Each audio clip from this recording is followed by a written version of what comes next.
માંડવા ગામના દર્દીને તબીબ દ્વારા એક્સપાયરી ડેટવાળી દવા પધરાવી દેવામાં આવતા ચકચાર।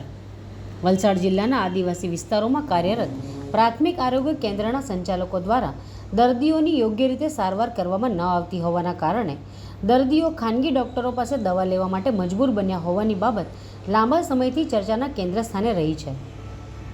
પ્રાથમિક આરોગ્ય કેન્દ્રમાં સારવાર માટે આવતા દર્દીઓનું રોગનું યોગ્ય સારવાર કરવામાં ન આવતા હોવાનું પણ દર્દીઓ દ્વારા આક્ષેપ થઈ રહ્યો છે। ત્યારે લોકો દ્વારા લાંબા સમયથી કરવામાં આવી રહેલ આક્ષેપ ખરેખર સાચો ઠર્યો છે।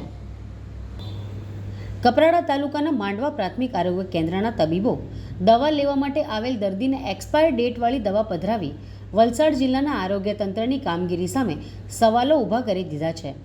દર્દીઓ ડૉક્ટરને ભગવાન માની ડૉક્ટર પર સંપૂર્ણ વિશ્વાસ રાખી સારવાર લેતા હોય છે, પરંતુ ડૉક્ટરો સારવાર બાબતે બેદરકારી રાખી દર્દીઓ સાથે વિશ્વાસઘાત કરતા હોય છે। ડૉક્ટરની બેદરકારીના કારણે દર્દીઓના આરોગ્ય સાથે ચેડા થતા હોય છે। કપરાડા તાલુકાના માંડવા પ્રાથમિક આરોગ્ય કેન્દ્રમાં તાવની દવા લેવા આવેલ માંડવા ગામના એક દર્દીને તબીબ દ્વારા એક્સપાયરી ડેટવાળી દવા પધરાવી દેવામાં આવી હતી। દર્દી એક્સપાયરી ડેટવાળી દવા લઈને ઘરે જતો રહ્યો હતો, પરંતુ ગામના એક જાગૃત નાગરિકે દર્દીને આપેલ દવાઓ પર તારીખ જોતા દવાઓના ઉપયોગ કરવા માટેની સમય મર્યાદા પૂર્ણ થઈ ગઈ હોવાનું જાણવા મળ્યું હતું। સમગ્ર મામલે વિસ્તારના સ્થાનિક લોકોને જાણ થતાં લોકોમાં માંડવા પ્રાથમિક આરોગ્ય કેન્દ્રના તબીબની ફરજ સામે તરહના સવાલો ઉઠી રહ્યા છે।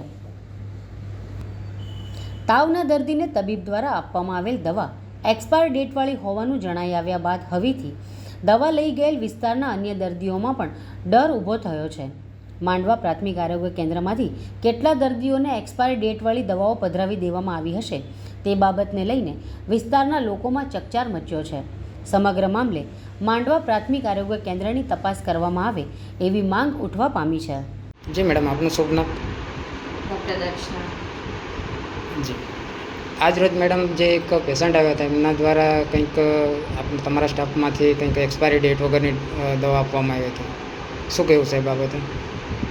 આજે જે સવારમાં ઓપીડી સવારે વધારે હતી અને જે પેશન્ટ જે છોકરું છે ને 11 વર્ષનું હતું એ મારા પાસે બતાવવા આવ્યું હતું તાવ અને કફની હિસ્ટ્રી સાથે।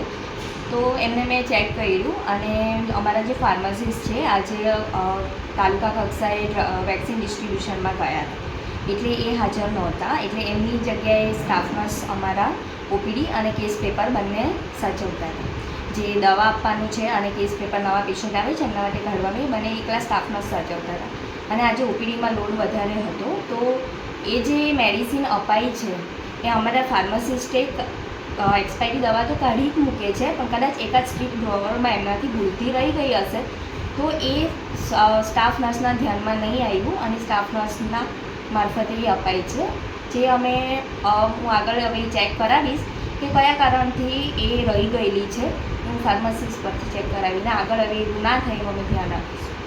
અત્યારે પણ કંઈક સ્ટાફ દ્વારા બીજી દવા બહાર અંદર બાજુ કાઢવામાં એ તો અમારા પાસે દર જે સ્ટોક એક્સપાયરી થાય છે એની ડેટ વાઇઝ જ આવે છે, તો એ દર વખતે જે નીકળતો હોય છે સ્ટોક એ અમે બહાર કાઢી રાખીએ છીએ યલો બેગમાં, કે જેથી જે ગાડી આવે છે બાયોમેડિકલ વેસ્ટની એમાં અમે ડિસ્કાર્ડ કરીએ છીએ। પણ આજે જે તમારો જે સ્ટાફ ખરો એ આજે રજા પર છે, બરાબર? ના, હજુ મારો સ્ટાફ રજા પર નથી ભાઈ, એ તાલુકા કક્ષાએ વેક્સિન ડિસ્ટ્રીબ્યુશનમાં ગયા હતા। ના ના, પણ એમણે પછી ધ્યાન નથી આપ્યું ને તો જ આ દવા એ આવી? સવારમાં આવ્યા હતા, કાં તો પછી તમને ટાઈમ છે એટલા માટે ત્યાં ગયા હતા।